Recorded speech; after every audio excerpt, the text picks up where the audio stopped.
রান্না হয়ে গেছে? আজকে শনিবার নিরামিষ। তরকারিটা হয়ে গেছে, মানে গোলা রুটি করেছিলাম। আর এইখানে একটুখানি পনির রেখেছি, পনির দিয়েই পোলাওটা করব। আর তোর বাবা খাবে না পোলাও, ওই জন্য তোর বাবার জন্য ভালো বসিয়েছি। তাহলে অলমোস্ট ডান। না, পোলাওটা বসিয়েছি সবে, পোলাওটা তো হতে 10-15 মিনিট সময় নেবে। ও তুই এটাই ভালো খাস, আবার কিছু নিরামিষ, আবার ডাল, আবার তরকারি। আমি দাঁড়াতে পারছি না, এত গরম লাগছে। এটাই ভাবলাম। পনিরটা কি দিয়ে বানিয়েছো? এটা চিংড়ি মাছ এরকম লাগছে। না, পনিরটার মধ্যে মাখনা দিয়ে আলু দিয়ে একটা গ্রেভি মতো করেছি। দেখে তো মনে হচ্ছে ভালো হয়েছে। আর একটু আজকে গরম মশলার জায়গায় গন্ধরাজ লেবু দিয়েছি। বাহ, বেশি দিলে তো আবার খাবি না, ওই হ্যাঁ। জন্য দেখতে ভালো হয়েছে। জানি না খেতে কেরম হয়েছে, মনে হচ্ছে ভালোই হবে।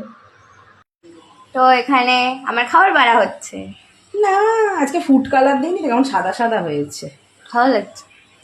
যে হলুদ দিয়ে করেছি, একটু আছে, ঠান্ডা হলে একটু ঝরঝরে হয়ে যাবে। Tasty tasty.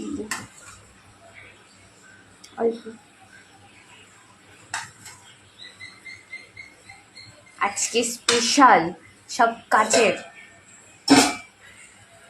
রোজই তো এমনি থালায় খাস, আজকে একটু কাচের থালায় দিলাম। জানি না কিরম হয়েছে খেতে। আমাকে থালাটা ধরেই দিত। হ্যাঁ, তুই পনিরটা ভালো খাস, আমি দেখলাম এটা করে দিই। দেখার দেবো তরকারি না, আস্তে করে গিয়ে প্লেটটার আগে না, ওই কাঁসারের থালা ভেবে যেমন দুম করে রাখিস না। থাঙ্কু। তো আজকে শনিবারের নিরামিষ লাঞ্চ স্পেশালি তোর জন্য। তো এখানে আমার খাবার বাড়া হচ্ছে।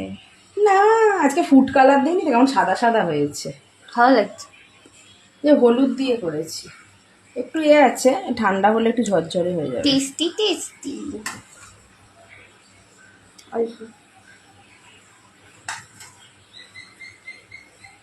আজকে স্পেশাল সব কাচের। রোজই তো এমনি থালায় খাস, আজকে একটু কাচের থালায় দিলাম। জানি না কিরম হয়েছে খেতে। আমাকে থালাটা ধরেই দিত। হ্যাঁ, তুই পনিরটা ভালো খাস, আমি দেখলাম এটা করে দিই। দেখার দেবো তরকারি না, আস্তে করে গিয়ে প্লেটটার আগে না, ওই কাঁসারের থালা ভেবে যেমন দুম করে রাখিস না। থাঙ্কু। তো আজকে শনিবারের নিরামিষ লাঞ্চ স্পেশালি তোর জন্য।